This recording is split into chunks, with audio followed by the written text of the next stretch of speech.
జగిత్యాల పురపాలక సంఘం కార్యాలయంలో కమిషనర్ సత్యప్రణవ్కు కలిసి జగిత్యాల పట్టణంలో 50 రోడ్డు వెడల్పు మరియు రోడ్డు ఆక్రమణల తొలగింపు మరియు ఇతర పనుల అభివృద్ధి పనులపై వినతి పత్రాన్ని అందజేశారు Jagtial MLA doctor Sanjay Kumar. Karimnagar corporation ఎన్నికల సందర్భంలో ముఖ్యమంత్రి జగిత్యాల పట్టణంలో 50 రోడ్డు విస్తరణ కార్యక్రమాన్ని అమలు చేస్తామని హామీ ఇచ్చారని, జగిత్యాల పట్టణంలో మిషన్ కాంపౌండ్ నుండి కొత్త బస్ స్టాండ్ మంచాల కృష్ణ పెట్రోల్ బంక్ వరకు వెడల్పు చేయటకు గురికాగల యజమానుల డాక్యుమెంట్లు పరిశీలించి ఫైల్ సిద్ధం చేయాలని వినతి పత్రంలో కోరారు.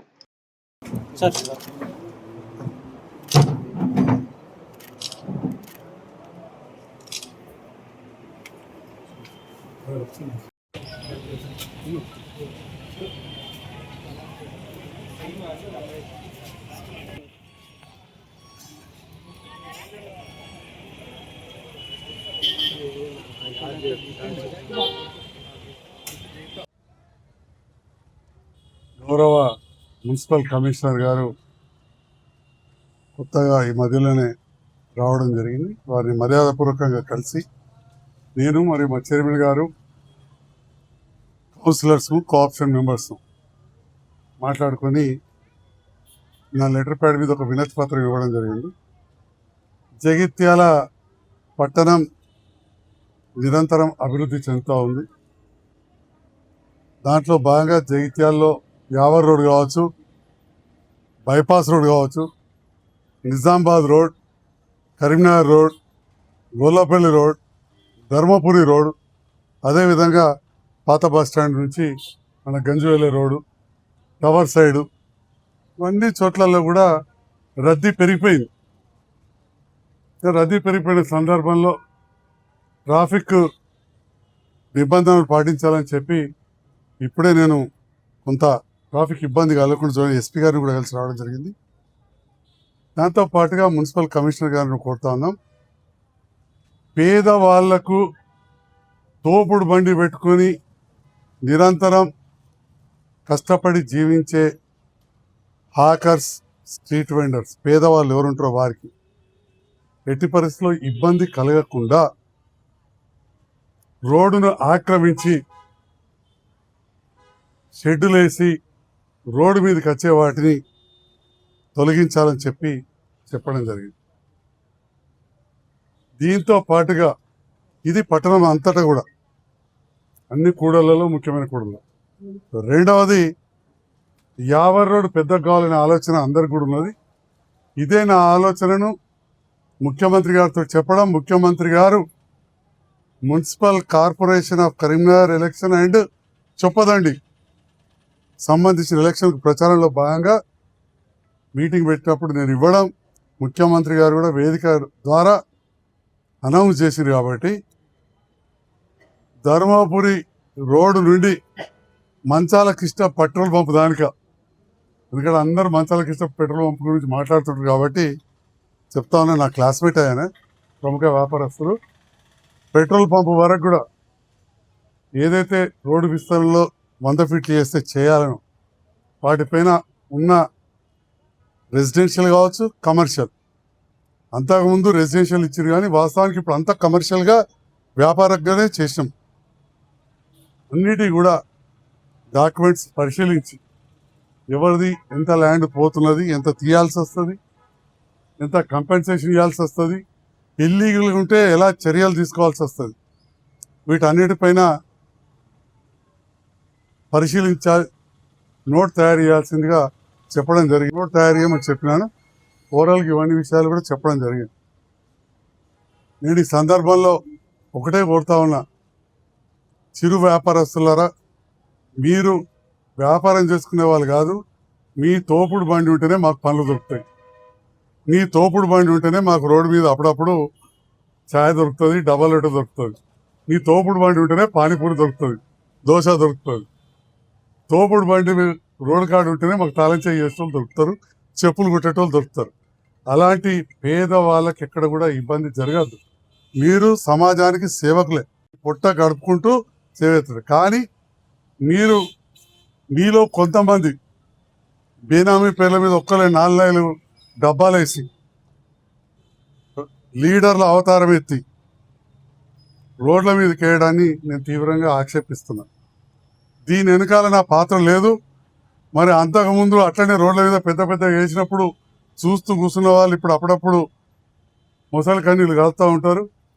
నేను ఆ రోజు చెప్తున్నా, ఈరోజు చెప్తా ఉన్నా, నాకు కొంత ప్రజలు మద్దతు ఇచ్చి బాధ్యత ఇచ్చిన తర్వాత కొత్త బస్ స్టాండ్ అసలు కనబడకుండా ఉన్నదాన్ని కనబడేటట్టు చేసినాం. వేరే కూడా చోట్లలో కూడా పెద్దగా చేసినాం. గొల్లపల్లి రోడ్డు వెడల్పు చేయనీయమంటే బరాబరి చేసి చూపిస్తా అని చెప్పి చేసినాం. పేదవాళ్ళ పొట్టగొట్టలే వాళ్ళకి మంచిగా డబ్బాలు వేయించి ఇచ్చినాం. తర్వాత అందులో వాళ్ళ నాయకులు వచ్చి అన్నారు, ముందట మోరు ఉంది కదా సార్ 4-5 ఫీట్లు కొద్దిగా ఆడదానికి వేసుకుంటామంటే అదేం హక్కుగా ఇయ్యరాదు, కానీ ఎవరికి ఇబ్బంది కావద్దు కాబట్టి అధికారులకు చెప్పినాం ఇంకో 5 ఫీట్లు ముందు. అంటే 5-5-10 ఫీట్లు, 10 ఫీట్లు అంటే నాకంటే 4 ఫీట్లు ఎత్తు. అంత పెద్ద కంటే ఎక్కువ చిరు వ్యాపారస్తులకు అవసరం. ఇంకా దాటి రోడ్డు మీదకి వస్తాం, తీస్తే మేము వేరే పార్టీ వాళ్ళమనో, ఇంకో నాయకుడు అనుచరులమనో, లేకపోతే ఇంకో కులమనో, ఇంకో మతమనో చెప్పి రాజకీయాలు చేయడం సమంజసం కాదు. ఉంటే వాళ్ళ పేరే చెప్పి ఇంకో ఇది ఉన్నది కదా, వాళ్ళ మోటార్ ఉన్నది కదా, వాళ్ళ జనరేటర్ ఉన్నది కదా, ఆ జనరేటర్ రూమ్ కానీ వాళ్ళ వ్యాపారాలు కానీ. నేను రాజకీయాలకు వచ్చిన తర్వాత ఆ పెట్రోల్ పంప్ గురించి మాట్లాడుతుంటారు, ఒక్క ఫిట్ కూడా రోడ్ దిస్ సైడ్ రాలే, ఒక్క ఫిట్ కూడా రాలే. అంతవరకు నేను పక్కా చెప్తా ఉన్నా. మిగతా అన్నీ కూడా నేను శాసనసభ్యుగా గెలిచినాక ఏడాది తర్వాత 100 ఫీట్లకు తీసుకొచ్చిన ఇప్పుడు అవుతున్న నిర్మాణాలన్నీ కూడా సెంటర్ రోడ్ నుంచి 50 ఫీట్ల మీద ఇంకెనకకే జరిగాయితున్నాయి. కొత్త బిల్డింగ్లు అన్నీ చూడండి. అయినాయి అన్నీ కూడా నేను ఎమ్మెల్యే కాకముందో అయినాక కొద్ది రోజులు కావచ్చు, నాకు ఒకసారి మున్సిపల్ చైర్మన్ దీపై కొత్త మున్సిపల్ చైర్మన్ అప్పుడు నేను అయిన వాళ్ళు అయ్యేంత వరకు కూడా జరిగిన విషయం వేరే విషయం. నేను ఎమ్మెల్యే అయిన తర్వాత కొత్త మున్సిపల్ చైర్మన్ అప్పుడు వచ్చిన తర్వాత కావచ్చు, ఇప్పుడు వచ్చిన తర్వాత కావచ్చు, 50 రోడ్డు మీద అన్ని నిర్మాణాలు వెనకకైనాయి. బైపాస్ రోడ్ కూడా 100 ఫీట్లు చేయాలని చెప్పి నేను డ్రాఫ్ట్ మాస్టర్ ప్లాన్ తీసుకురావడం జరిగింది. 100 ఫీట్లు చేయాలని, పక్క గల్లీలలో కూడా కమర్షియల్ చేయాలి, 60 ఫీట్లు 100 ఫీట్లు చేయాలని చెప్పి తీసుకురావడం జరిగింది డ్రాఫ్ట్ మాస్టర్ ప్లాన్. ఆ సందర్భంలో చాలా రాజకీయాలు చేసి అన్ని గ్రామాల రైతులను రెచ్చగొట్టి, మీ రైతుల భూములు ఇండస్ట్రియల్ తీసుకుంటున్నారు, దేనికో తీసుకుంటారని చెప్పి రెచ్చగొట్టి మాస్టర్ ప్లాన్ అడ్డుకునే ప్రయత్నం చేశారు. ఏనాడు కూడా సీనియర్ నాయకులు ఈ రకంగా కాదు, కొద్దిగా మార్చుదాం, డ్రాఫ్ట్ మాస్టర్ ప్లాన్ అంటే ప్రజల ముందు పెడతాం, మార్పులు చూపి చేస్తాం, అవకాశం కూడా ఇవ్వకుండా లొల్లోలు చేస్తే మాస్టర్ ప్లాన్ను నేను రద్దు చేయించాల్సిన పరిస్థితి వచ్చింది. తర్వాత ప్రభుత్వం పోయింది, ఆ ప్రభుత్వంలో నేను లేను. తర్వాత కలిసి పనిచేసి ఇవన్నీ చేద్దామంటే నువ్వెట్లా వస్తావని చెప్పి అప్పుడు లొల్లి. ఇక ఇప్పుడిప్పుడే కొంత కుదురుకుంటున్నది. నేను ముఖ్యమంత్రి గారితో మాట్లాడుతూ ఉన్నా, 50 రోడ్డు వెడల్పే కావచ్చు, మాస్టర్ ప్లాన్ మళ్ళీ రివైజ్ చేసి చేయడం విషయంలో కావచ్చు ఆలోచన చేస్తూ ఉన్నాం. మొన్ననే మీ సీనియర్ పాత్రికేయులకు బంధువు కూడా డైరెక్టర్ టౌన్ ప్లానింగ్ ఉంటారు, ఆ యువ అధికారితో కూడా మాట్లాడడం జరిగింది. కొన్ని సలహాలు సూచనలు, రైతులకు నష్టం కాకుండా ఎట్లా చేయాలని చెప్పి ఇప్పుడు చేస్తున్న పనులలో అందరు సహకారం ఉండాలి. మా గౌరవ మార్కెట్ చైర్మన్ గారు కూడా వచ్చిండ్రు. ఇప్పుడే మా మార్కెట్ చైర్మన్ గారితో కూడా మాట్లాడినాం. మా మున్సిపల్ చైర్మన్ గారు కూడా నిరంతరం మాట్లాడుతూ ఉన్నారు. వెజ్ నాన్ వెజ్ మార్కెట్ తొందరగా ఓపెన్ చేయాలని చెప్పి మేము కమిషనర్ గారికి కోరినాం. నేను చైర్మన్ గారు నారాయణ రెడ్డి గారిని కూడా దానికి సౌత్ ఈస్ట్ సైడ్ అంటే తూర్పు దక్షిణ భాగాన ఓపెన్ చేస్తే 4 ఫీట్లు, Nataraj talkies side Vani Nagar Darur camp మా రాజ్ కుమార్ గారు, మా ప్రశాంత్, మిగతా కౌన్సిలర్స్, ఆ ప్రాతినిధ్యం వహించే చాలామంది కూడా ఉపయోగకరంగా ఉంటుంది. అది నేను మంత్రి గారి పేషెంట్ నుంచి కూడా ఫోన్ చేయించిన.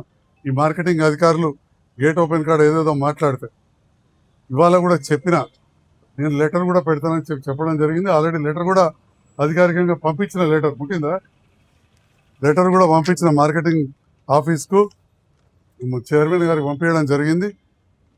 నవ్వొచ్చేది ఏంటంటే veg non veg integrated market వీటి పదార్థం ఓపెన్ చేయాలని కొంతమంది నాయకులు, ఒక నాయకుడు అయితే ముఖ్యంగా మాట్లాడుతుంది. రైతు బజార్ 15 సంవత్సరాలు మూలకు పడేస్తే ఆనాడు ఓపెన్ చేసి సంజయ్ కుమార్ అనే విషయం మర్చిపోతున్నారు. వారు ఏనాడు పట్టించుకోలేదు, మర్చిపోతున్నారు. ఇవాళ రైతు బజారు వేలాది మంది రైతులకు, ట్రేడర్స్కు, వినియోగదారులకు ఉపయోగమైంది. అట్లనే వెజ్ నాన్ వెజ్ మార్కెట్ కూడా బీట్ బజార్లో పెడుతుంటే సెంటర్ ఆఫ్ ద టౌన్లో ఉంటే ఇదే నాయకుడు బీట్ బజార్లో ఎట్లా పెడతామని చెప్పి ప్రెస్ స్టేట్మెంట్ ఇచ్చారు. ఇదే నాయకుడు. నేను కాదని చెప్పి అక్కడ పెట్టిపించిన, ఇనాగ్రేషన్ చేయించినాం. కానీ కొన్ని వసతులు కాలే, మళ్ళీ 30 లక్షలు అనుకుంటా మున్సిపల్ నుండి పెట్టించి అవన్నీ చేసినాం. 20 లక్షలు పెట్టించి ఓపెన్ చేయించినాం. కొన్ని రాజకీయ కారణాలు, అదేవిధంగా రైతుల ధాన్యం రావడం, రకరకాల కారణాలుగా లేట్ అయింది. ఎందుకంటే అక్కడ సౌత్ ఈస్ట్ గేట్ ఓపెన్ చేస్తే తప్ప నిజంగా కూడా పట్టణ వాసులకు ఉపయోగపడదు. మరి నేను ఇంతకుముందు చెప్పినట్టు నేను ఒక పార్టీ నుంచి గెలిచిన, ప్రభుత్వం ఒకటి వచ్చింది, వాళ్ళ చేతిలో 20 నెలలు ఉండ్రి, దాదాపు సంవత్సరం పైన ఎమ్మెల్సీగా ఉండ్రి. అప్పుడు పట్టించుకుంది. ఈ మధ్యలో పదే వెజ్ నాన్ వెజ్ మార్కెట్ అంటే బీట్ బజార్ మార్కెట్ ఓపెన్ చేయాలంటే చాలా సంతోషం. వారి మాటలు నేను గౌరవిస్తున్నా. పెద్దల జీవన్ రెడ్డి గారి మాటలు నేను గౌరవిస్తా ఉన్నా. మా చైర్మన్ గారు కూడా గౌరవిస్తారు. మేము ఓపెన్ చేస్తాం. వ్యాపారస్తులు, రైతన్నలు మీరు కూడా ఒప్పియాలి. మార్కెట్ సక్సెస్ అయ్యేలా చూడాలి. యావర్ రోడ్ చేద్దాం, దానికి చట్ట ప్రకారం చేద్దాం. చట్ట విరుద్ధంగా చేస్తే మన అంగడి గద్దెలలో రామచంద్రన్ గారి ఇల్లు కూలబడితే ఎట్లయిందో గట్ల అవుతుంది. కాబట్టి ఉద్యోగాలు పోతాయి. కాబట్టి ఎవరు ముట్టరు. మీరు న్యాయవాది కూడా కాబట్టి చట్టపరంగా ఎట్లా చేస్తారో సజెషన్ ఇస్తే తప్పకుండా చేద్దాం. కొద్దిగా బాధ అన్నాడు, వాళ్ళ నాన్నగారు చనిపోయారు.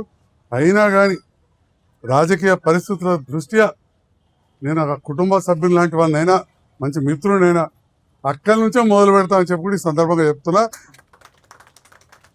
ఆ వ్యాపారస్తుడు చెప్తున్నాడు, మీరు రూల్ ప్రకారం పోయేదుంటే ఎనీ టైం మీరు చేసుకోండి. నువ్వు అసలు దాని గురించి నా గురించి ఆలోచించే అవసరమే లేదని చెప్పి నాకు చాలా స్పష్టంగా చెప్పిండు. ఇక్కడున్న కొందరు పాత్రికేయులకు కూడా తెలుసు ఆ విషయం. కాబట్టి అరిగిపోయిన రికార్డు లేక ఒక్కటి పేరే తీసుకొని ఊరికే పెద్దోని చేసే బదులు మనం ఏం చేద్దామో ముందడికి వెళ్దాం. అందరు సహకారం ఉండాలని కోరుతున్నాం. రాజకీయాలకు అతీతంగా అందరూ సహకరించాలని కూడా కోరుతున్నాం. Thank you. మీ మీడియా సహకారం ఉంటే తప్పకుండా ఉంటుంది. దానికి అడ్డం పడే వాళ్ళు చిన్న వాటిలో వచ్చి రాగానే మీరు మీడియాలో చూపెడితే ప్రతి వాళ్ళు వచ్చి దాంట్లో ఏదో ఉన్న చిన్న పొరపాటు తీసి ఇక మేము రాత్రి టీవీలో అయితే కనబడతామని చెప్పి ఏదో రకంగా అడ్డం పెడతాం. జగిత్యాల పట్టణ అభివృద్ధికి విరోధకులుగా ఉండే వాళ్ళని మీరు కొద్దిగా మీడియాలో తక్కువ చూపించుంది. సోషల్ మీడియా వారియర్స్ని కూడా కొడుతున్నా, యూట్యూబర్స్ని కూడా కొడుతున్నా. అలాంటి వారిని తక్కువ చూపించుంది. ఆటోమేటిక్గా అధికారులు కూడా ముందటికి వెళ్ళగలుగుతారు.